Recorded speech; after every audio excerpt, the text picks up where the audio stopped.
দর্শক, অ্যানন্টেক্স গ্রুপের নামে 297 কোটি টাকা দুর্নীতি মামলায় জনতা ব্যাংকের সাবেক চেয়ারম্যান আবুল বারকাতকে কারাগারে পাঠানোর নির্দেশ দিয়েছে সিএমএম আদালত। বৃহস্পতিবার মধ্যরাতে রাজধানীর ধানমন্ডি থেকে তাকে গ্রেফতার করে ডিবি পুলিশ। গত 20 ফেব্রুয়ারি আবুল বারকাত সহ 23 জনের নামে মামলা করে দুদক। দর্শক, এ বিষয়ে আরো খবর নিয়ে আমাদের সাথে যুক্ত হচ্ছেন সহকর্মী ইশতিয়াক ইমন।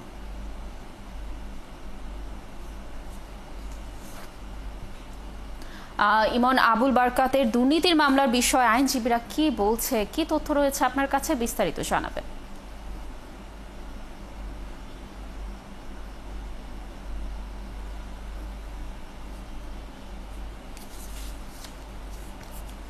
ধন্যবাদ লাবণী। আসলে দুপুরের পরেই অর্থাৎ জুমার নামাজের পরেই আবুল বারাকাতকে আদালতে তোলা হয়।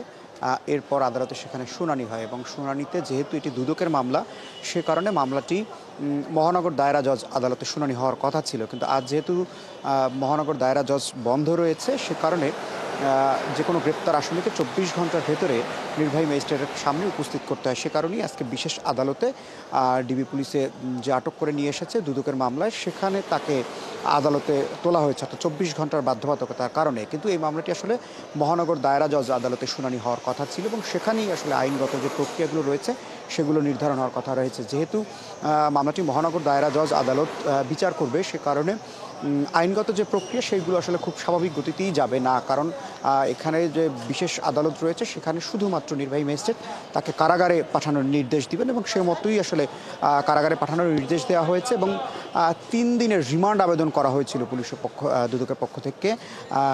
সেই 3 দিনের রিমান্ড আসলে মহানগর দায়রা জজ আদালতে শুনানি করবে, যে কারণে এই আদালতে তার রিমান্ড আবেদনটি পরবর্তী তারিখের জন্য ধার্য করে রাখা হয়েছে। আসলে তখন রিমান্ড আবেদনটি করা হবে এবং সেই আদালতটি আসলে মহানগর দায়রা জজ আদালত থেকে আসতে হবে, যে আইনগত যে প্রক্রিয়া রয়েছে।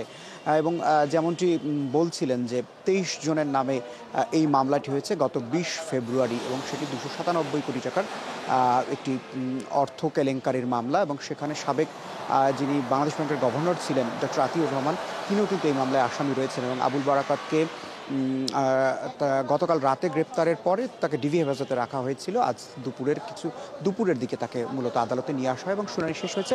শুনানির পরে আমরা আদালতের আদেশটি পেয়েছি। এখন পর্যন্ত আইনজীবী আসেননি।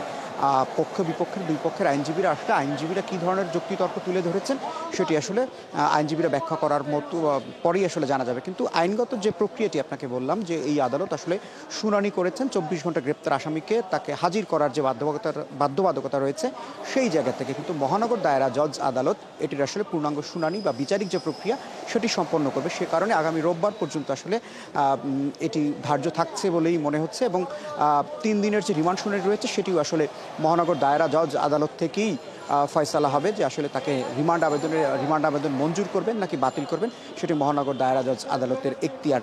আইনজীবীরা আসলে কিছুক্ষণের মধ্যে আরও যে তথ্যগুলো পাবো সেগুলো নিশ্চয়ই যুক্ত হয়ে দর্শকদের পরবর্তী বুলেটিনে জানাতে পারবো। লাবণী।